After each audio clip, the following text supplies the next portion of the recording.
as well as a professor at the Oregon State University.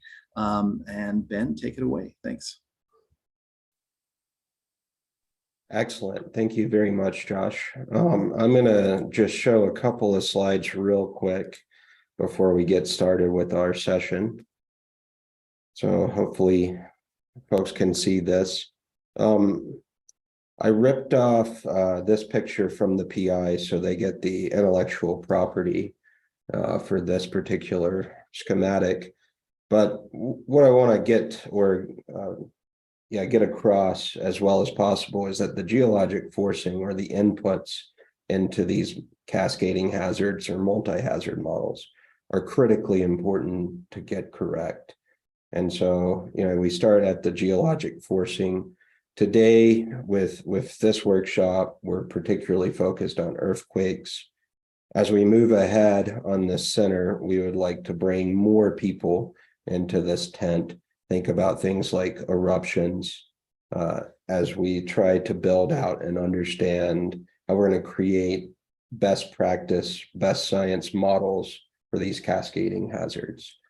So today, we're lucky enough to have an exceptional team presenting to us. Each will present about 7 minutes, same as the first session. So we have Kate Allstat, who's a research geophysicist here at the Geologic Hazard Science Center at the USGS. Alex Hayden, who's a research geologist here at the same center at the USGS. Robb Moss, who unfortunately there's a bit of a typo in some of the materials. And although I wish it was true, Robb has not joined us at the USGS. He's still at Cal Poly in San Luis Obispo. And we have Erin McEwan from the University of Canterbury and Theron Finley from the University of Victoria. We're very proud of the group that we've put together here to chat with you. And in particular, we've chosen people at all different points in their career path. As a reminder, as we're going through this session, in the back of your mind, if you can think about it, think about these questions that we're really trying to get answered during this 2-day workshop. So I won't read them out here, and they're certainly in the document. So if you have questions during the sessions, we'll hold the questions discussion section to the end, and then we'll open it up. So please open that document that's been shared in the chat. And also, I do want to remind you that this session is being recorded. So we'll go from the geology perspective of active faulting now to the engineering perspective. And I'd like to introduce my colleague, Robb Moss. Take it away, Robb.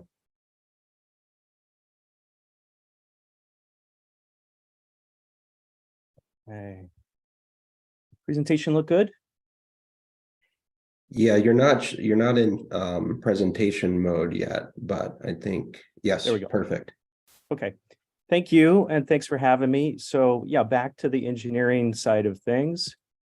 The objective here is trying to forecast surface fault rupture, and we're using the same general concepts that are used in PSHA, and what we're after is a hazard curve that includes the rate so that we can come up with a probabilistic estimate of future surface fault rupture for any particular location. And here I'm using capital D, and that represents primary fault displacement along strike.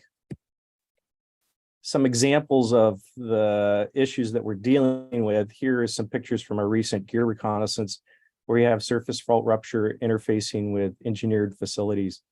And so this is the type of stuff that we're trying to avoid, either predict where it's going to happen and stay away from it, or engineer for it. I'm starting the clock with the Yucca Mountain group, where Bob Youngs et al. And the rest of the crew came up with the basis for PFDHA. And that was initially published for normal faults, and this was in 2003. And then in 2011, filled out the strike slip and reverse. The USGS group with Mark Peterson focused on strike slip, and then my colleague and I, Zach Ross, were working on reverse faults. And the landscape has changed recently. So Japan was working on their model, which combines strike, slip, and reverse. And then in Europe, working on reverse via Nurminen.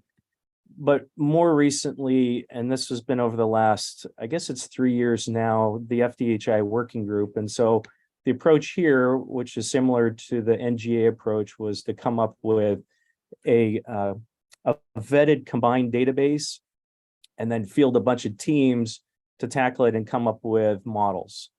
And so I had a team, we were revising a reverse model, and then you can see that there's several other teams, a UCLA team and a USGS team, and tackling it, same database, different perspectives so that we can try to minimize the epistemic uncertainty.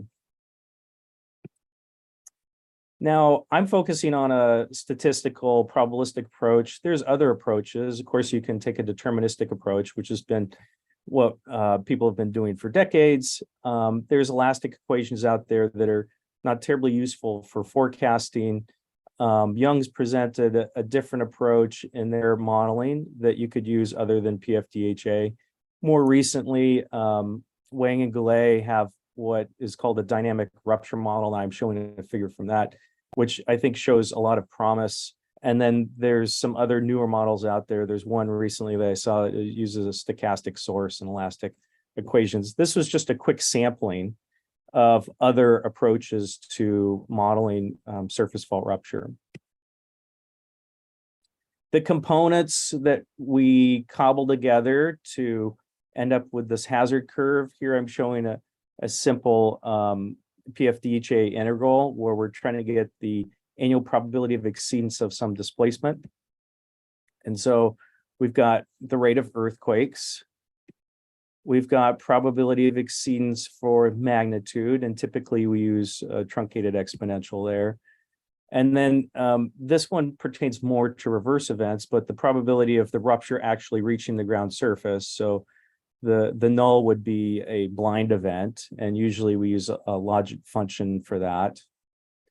And then probability of displacement, a specific location along the fault, because we're most often interested in particular sites, engineering sites.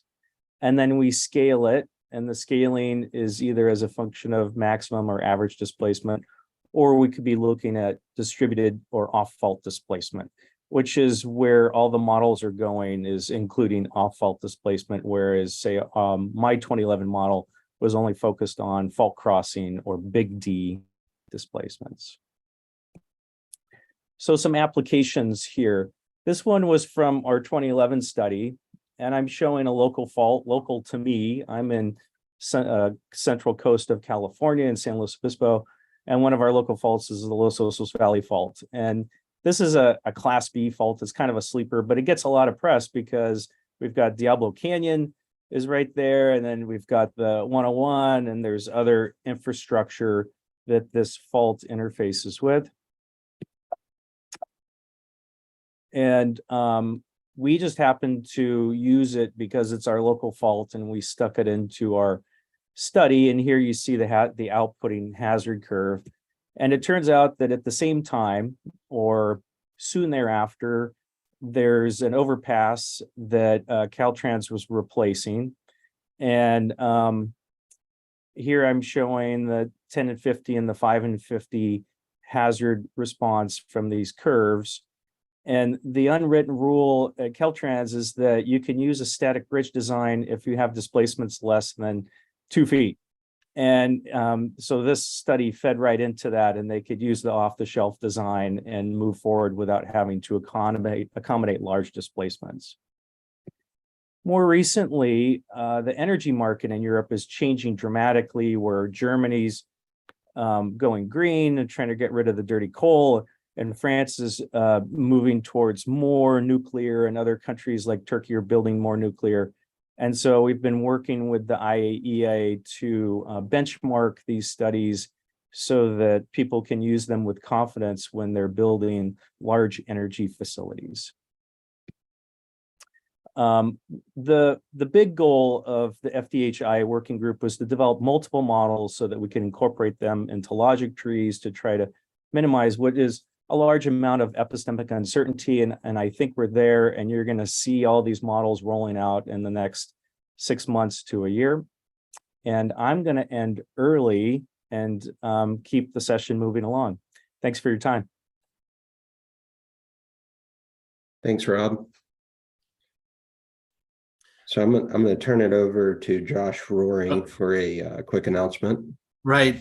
Ben, I'm just correcting for not mentioning at the beginning of the session that we are going to have Q&A at the end of each session. And so just because the Q&A happens at the end of the talks, don't let your brain wait. Let it fly. We've got Zoom chat open. We've also got a Google Doc link. And Marin just gave me approval that the first 10 comments or questions get free iPads. So if you can get your questions into Zoom, you will be, I'm just kidding. I apologize. Sorry, Marin. But we really do want you to engage with the Zoom or with the Google Doc as much as you can and in real time.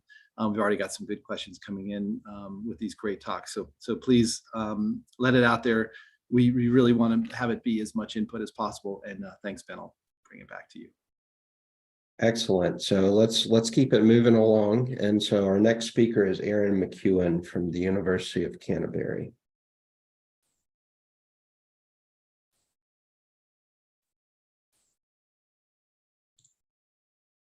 Hi, everyone. Can you hear and see everything all right? Yes, it's perfect. Awesome. Thanks. Cool. So my research centers around coseismic river flooding and avulsion. So I'll just start out with explaining what exactly that is. So these events occur when a fault displaces within the channel of an active river system in such a manner that the river cannot continue effectively in its established course. So the river may respond by flooding outside of its channel, and in some instances, it will go on to establish a new channel within the landscape, a process I refer to as fault rupture-induced river avulsion, or FIRA for short. So there are many global examples of these events occurring throughout the world. A particular notable one for the US participants may be the 1812 Reelfoot fault rupture in New Madrid, which ruptured across a meander bend of the Mississippi River and generated numerous coseismic hazards, including retrograde currents. It dammed the channel for a period of hours. There was extensive bank failure and overbank inundation. And it also dammed a local tributary known as Reelfoot River, which led to the creation of the spatially expansive Reelfoot Lake, which still persists in the landscape today. So something I came to realize when I was looking into these events is that while there is quite a bit of literature around how faults and rivers interact with each other, most of it centers on the medium to long-term morphodynamic change, and there's actually nothing constraining the immediate hazard posed by these events. And that is problematic because we do have faults and rivers that intersect near populations and critical infrastructure. Now, I'll bring you on to a case study that is a little closer to home for me, and that is the 2016 Papatā fault rupture here in New Zealand. So this fault ruptured across the braided Waiotoa or Clarence River, and it displaced the river in two locations. So the northernmost fault scarp barrier up near Glenalton Bridge produced around 6.5 meters of vertical displacement downstream of the flow direction, causing the river to respond with a partial avulsion. So avulsion flow progressed southeast along the fault scarp and was impounded a second time by a second fault scarp barrier near Corner Hill, which led to the creation of a large coseismic lake that persisted in the landscape for around 7 to 8 months following fault rupture. Just to highlight the extent of the geomorphic changes wrought by this event, so as this 2021 imagery shows, the parent channel has now been abandoned and the full flow of the river now routes along the Papatā fault scarp. It has scoured up to 450 meters laterally and 4 to 5 meters down into what was previously productive farmland. So my question after looking into these events was, well, if I know something about where a fault is and we can constrain its previous rupture behavior, and we can do that via paleoseismic investigation, and I know something about river flow conditions. Could we predict these events ahead of time? So I used this case study to try ascertain that. I created a model in a piece of software called HEC-RAS, which is used for flood modeling. I created a 2D unsteady state model with the intention of trying to reproduce the Clarence River avulsion as closely as possible to what occurred in nature, as pictured in this aerial imagery taken on the day of the fault rupture. So the first model was a benchmark model, which was created with a LiDAR taken after the event. So it is reflective of the natural Papatea fault scarp. And then to answer the question of if I could have predicted this ahead of time, I also took a pre-event fault scarp, so from 2012, and I deformed it with a synthetic Papatea fault scarp calibrated with Papatea fault slip vectors. I then ran the same flow model through both regimes, and that was a fixed flow rate of 187 cumex over a 12-hour period. And I chose that flow rate because there was a bridge gauge attached to Glenalton Bridge, which took that measurement 1 hour prior to fault rupture. So as you can see, the results produced something reasonably similar to what actually occurred. And I did further and analyze this with a confusion matrix approach, which confirmed that the spatial accuracy of both models was, they performed really well. An obvious limitation of this approach is that we can't predict exactly how a fault will rupture, nor the river conditions when it does, but what we can do is start to construct some scenarios. So I combined 5 flow regimes with 5 displacement regimes to analyze what could have happened in the Clarence River Valley had flow or displacement been a bit different. So these ranged from 1 meter of vertical through to 7.8 meters of vertical displacement. And there's actually a lot to talk about in this diagram, but one of the key takeaways was at a fixed value of displacement, say the 3.5 meters, you actually don't get an avulsion until the flow rate increases.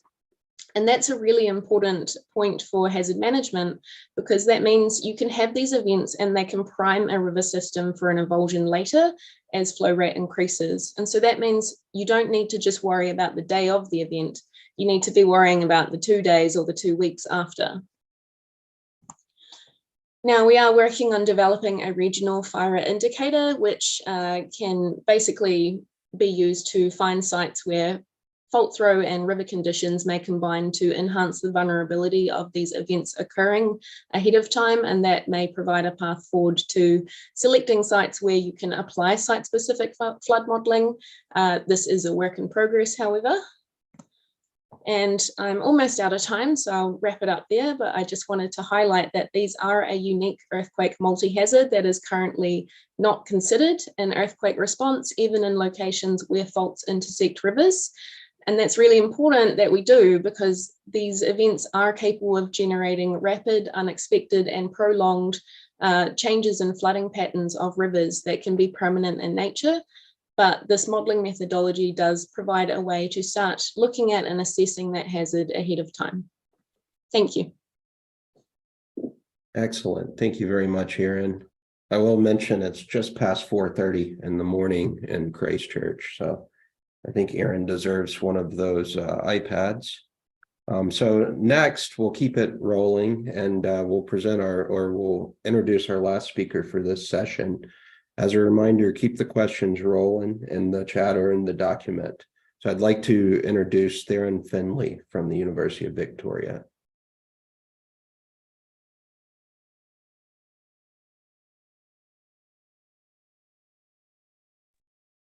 All right, just got to get myself unmuted here. It looks good, Theron. Great. Okay, hi everyone. I'm Theron, a PhD candidate at the University of Victoria in British Columbia, Canada.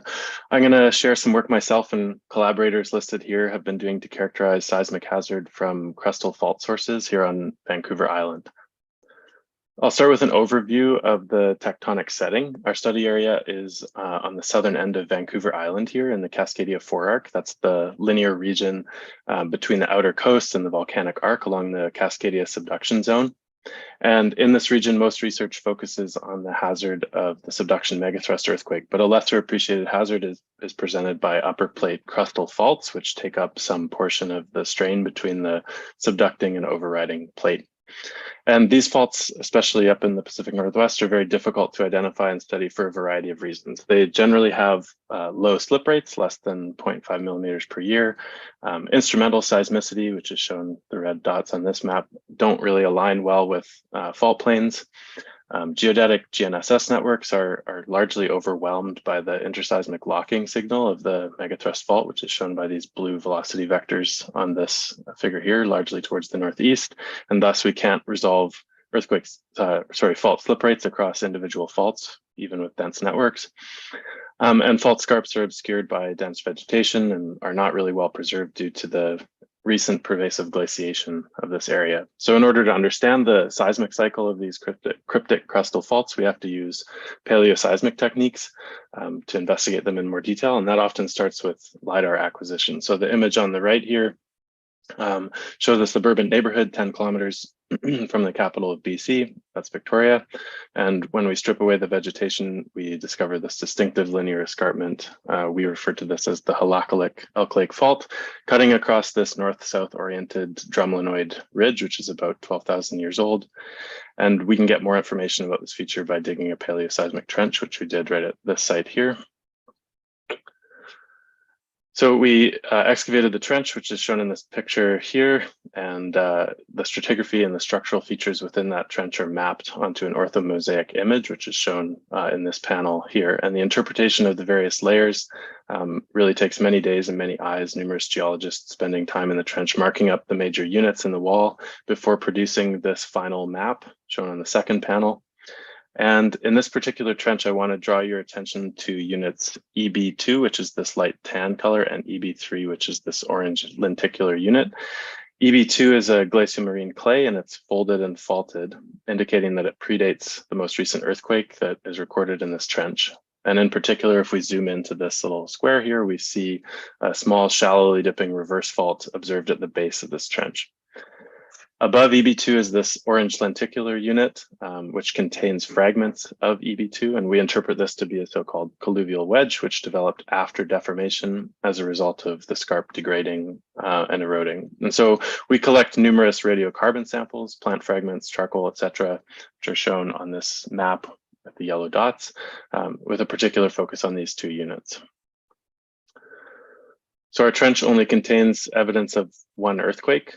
We don't see multiple colluvial wedges progressively disrupted by subsequent ruptures, and unfortunately this makes it challenging to estimate an accurate recurrence interval for this fault, but having some information on the timing of the past event is still useful. And this isn't something as straightforward as just taking the ages in the pre and post earthquake units. As you can see on the first panel here, there's considerable variation in the age distributions of various samples within the different units, which are colored according to unit. So we have to model the ages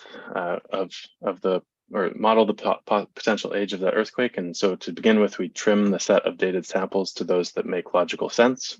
We remove samples with ages older than last glaciation and those that are younger than the time of written records in this region, which began in the 1800s. And we also exclude samples that don't make sense stratigraphically, for example, C23 here, which is much younger than many of the samples stratigraphically above it. And then we use the OxCal software package to develop earthquake age estimates. In total, in this case, we use 8 samples in 5 different geologically plausible earthquake age models, and these are shown on the right here, to produce these various possible earthquake age distributions. And we ultimately combine all 5 of those to create a mean earthquake age probability density function, which gives us our mode age of 2.7 thousand years with a broad distribution beyond that. In the trench log, we see a small dipping thrust fault, and that only has 10 to 15 centimeters of displacement on it, which alone is not enough to explain the 2 to 3 meter high escarpment observed in the LiDAR. So to understand the structure at depth, we first conducted an electrical resistivity tomography survey adjacent to the trench, which is shown here. And the results of that survey, as well as our observations in the trench, look very similar to a fault propagation fold. So we use forward modeling software shown here to recreate the geometry observed at the surface and predict the required slip that actually occurs at depth. And so this predicts about 3.2 meters of slip on a steeply dipping reverse fault, which is a lot larger than the 15 centimeters observed in the trench. And then from that total slip, we calculate a magnitude using a variety, earthquake magnitude using a variety of empirical scaling relationships, and ultimately arrive at an estimate of magnitude between 6.3 and 7.4 millimeter, magnitude of 6.3 to 7.4. So as I mentioned, research and awareness is focused on the megathrust earthquake scenario. However, shake map models and loss estimation studies indicate that crustal fault would actually be the worst case loss scenario for the region. Shaking would be locally very extreme. And so you can see on this map here, the densest population of Greater Victoria is adjacent to these faults. These events are pretty infrequent and we don't have good data on their recurrence intervals, as I've explained, but we keep finding more of these faults. And so this is a topic that we need to expand on. So finally, on the topic of hazard cascades, these crustal faults have the potential to cause landslide-induced tsunamis. Many of the crustal faults extend beneath the shallow straits of the Salish Sea, and landslide debris has been observed in bathymetric data, and modeling studies have examined what a tsunami would look like, and it would certainly cause local devastation, wave heights up to 15 meters. However, a direct causal link between paleo earthquakes and tsunamis hasn't really been established, and it's even more difficult to establish a recurrence interval of that cascading hazard. So I'll end there. I hope I've been able to demonstrate a number of the assumptions and modeling steps required to extract fundamental paleoseismic information from a trench that then might be combined with hazard cascade models. Thanks for listening. Thanks so much, Theron. That was excellent. I want to particularly thank and applaud our younger career scientist, who I think did an exceptional job during that session. So we've got about 10 minutes for discussion before we move on. And I think the first point of discussion, I saw a great question in the chat from Luciana. Do you take into account earthquakes occurring in the subducting slab in Cascadia that generate high frequencies that have the potential to trigger landslides? I noticed that she wrote this question when Alex was talking. So I'd like to hear from Alex and then perhaps Kate, and we'll open it up to the rest of the panel after that. So. Yeah, Luciana, we were only talking about the upper plate faults, and the Cascadia subduction zone is totally included in the National Seismic Hazard Model. It's just was outside of the scope of what I was talking about. So yes, Cascadia is included, and as for landslides, I'll leave that to Kate. I guess I'll say that so our model's a near real-time model. We can run it for scenarios, but if a Cascadia event happened, a shake map would be generated and we would take into account that shaking and model the landslides from it. But the current models do not consider frequency content. I don't think that we've advanced to that stage in our scientific understanding to be able to do that. I think a lot of people recognize it's probably important, but it's really hard to quantify because we don't have a lot of seismic stations directly in mountainous areas. We don't know where landslides are going to happen, things like that. So yeah, we don't take into account frequency content necessarily, just as it's reflected in the peak ground velocity, which is what we use as our input. We don't use peak ground acceleration, which tends to be a little higher, sensitive to higher frequency. PGV is a little more sensitive to lower frequencies, but also high frequencies. So that's something we could improve on in the future, but we need to do the science to support models like that. Excellent. Any of the other panelists from this session have a comment? If not, and please also feel free to raise your hand and our moderators can unmute you at any time. If not, I'll put Kate back on the spot. There's a question that came in. what are the simplest means of connecting Kate's coseismic landslide model with the critical zone work we heard about earlier? So just from what we heard about earlier, I think if people wanted to make a global layer of the thickness of the regolith, for example, or maybe some of the models from the first talk where we're looking at how stresses in the topography relate to landslides, some of those could be used as proxies, as inputs for future models. Like maybe they would improve on our existing susceptibility inputs in terms of their predictability power. So that would be one thing, is if people wanted to run those models and create a static layer for the whole world, at a reasonable resolution, then that would be great. We could use that. So that's my first thought on that. Excellent. Thanks, Kate. We also have a really good question that I think probably Alex and Robb would be the best suited for. Is there an opportunity to use the National Seismic Hazard Rupture scenarios for regional probabilistic fault displacement hazard analysis? And are the two projects interfacing in other ways? So maybe Alex, I'll go to you first and then get some thoughts from Robb second. Yeah, that would be ideal. I mean, to use the rupture set that we've created through probabilistic means to then get into the fault displacements, that would be great. As far as I know, they're not intertwined. The National Seismic Hazard Model is strictly PSHA and currently time independent.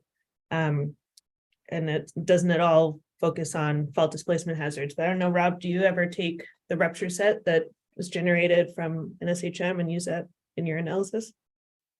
We haven't gotten there yet, but we're moving in that direction. So one of the side projects the FDHI is pursuing is generating displacement contour maps or probabilistic displacement contour maps. And I'm working on a pilot project in Montana as well. And so that's something that's coming. As Kate mentioned, when you implement something like this, there's all kinds of details. And so I imagine a couple of years of wading through those implementation details, but we anticipate in the near future having displacement contour maps that are probabilistically based that people can use, just like they're using PSHA, PGA, or spectral acceleration contour maps. So coming. That's excellent. It sounds like a great collaboration. So Kate, there's another question from the chat from Maren. What is a reasonable resolution for such a regolith model, in your opinion? Well, right now, I think the highest resolution DEM we have for the whole world is 30 meters. So probably that would be a starting place. We can't, in our current framework, we could not, it would break all of our systems. The files would be way too big. So we'd have to kind of refactor how we deal with the inputs if it were 30 meters. But that's kind of the direction we want to go with the landslide model, at least, as to higher resolution, but after we figure out how to deal with the huge file sizes. So that'd be probably a good starting point, 30 meters, but lower resolution or like statistical compilations at lower resolution, things like that could be useful too.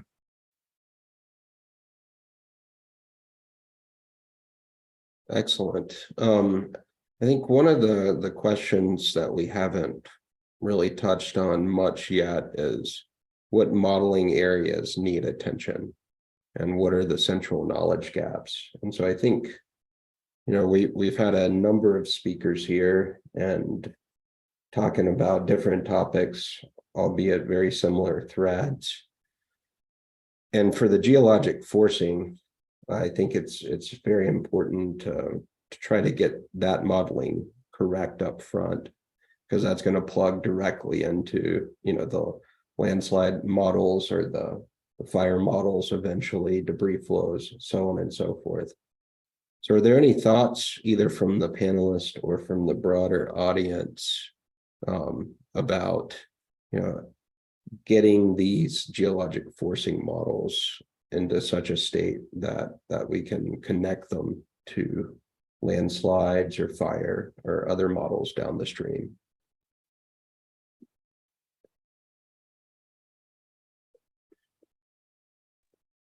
I feel like I've talked more than my share, but I'll just mention getting the shake map right really quickly is super important for the subsequent models, and getting the fault geometry in particular very quickly would really help us get our other models updated really quickly. So that would be one place to look at, like for near real-time applications.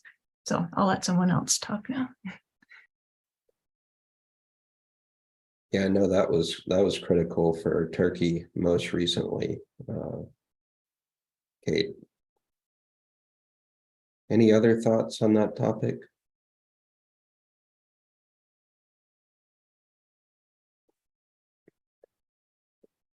If not, there's the final question, or of the three that we posed, and that's about data acquisition and/or sensor development.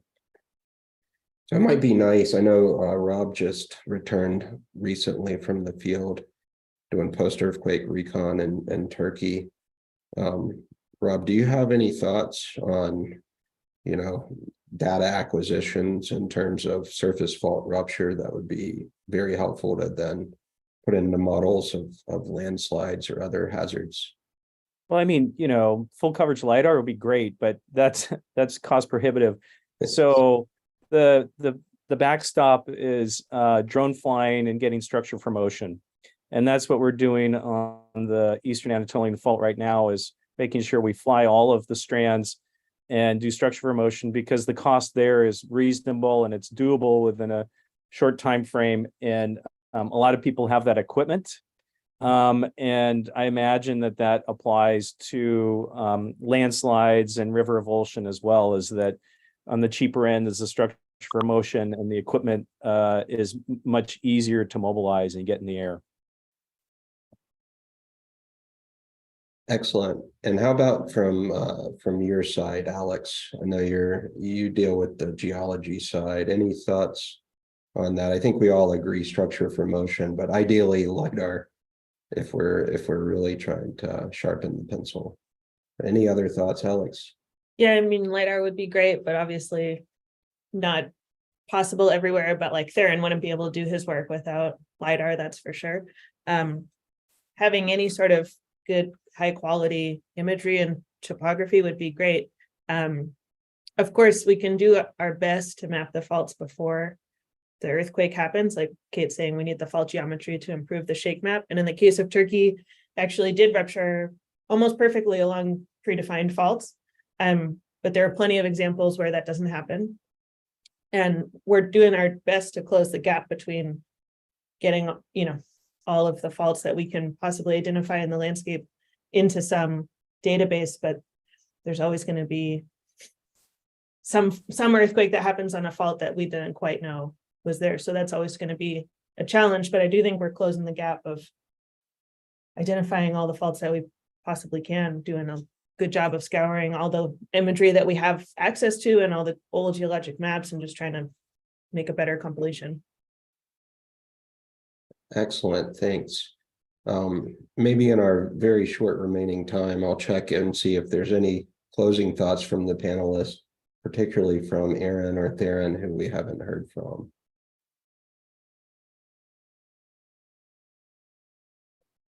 Yeah, I was just gonna weigh in that, yeah, like Alex said, we definitely need the LiDAR. Like structure for motion doesn't really work at all in the forested regions up in Canada here, and indeed part of the US. But then also just that in terms of data acquisition, and we're definitely far behind many regions of the United States in this regard, but like more trenches are needed. There's only been like 4 trenches dug in Canada. So, you saw how many assumptions are going into the models about like what our slip rates and earthquake magnitudes are from that one trench. And so we just need many more of them to feel more confident about the results that we're getting. Excellent. And any thoughts, Erin? I have a lot, but probably not for the time left. I guess I think there's a lot of room in, at least in the coseismic avulsion space, for crossovers between sediment dynamic modeling, and I do think that fault rupture induced river avulsion can tie in very closely to other multi-hazards like landsliding, because if you have an upstream landslide and then a debris flow or a sediment input, that's also going to drive significant changes downstream where the fault scarp is. But yeah, there's a lot I didn't have time for in my talk, but yeah. Thank you very much. And so thank all the panelists again for spending some time. That was an excellent session, and we look forward to collaborating with you moving forward. I'll pass it back to Josh Waring to keep things rolling. Ben and speakers, thank you. Again.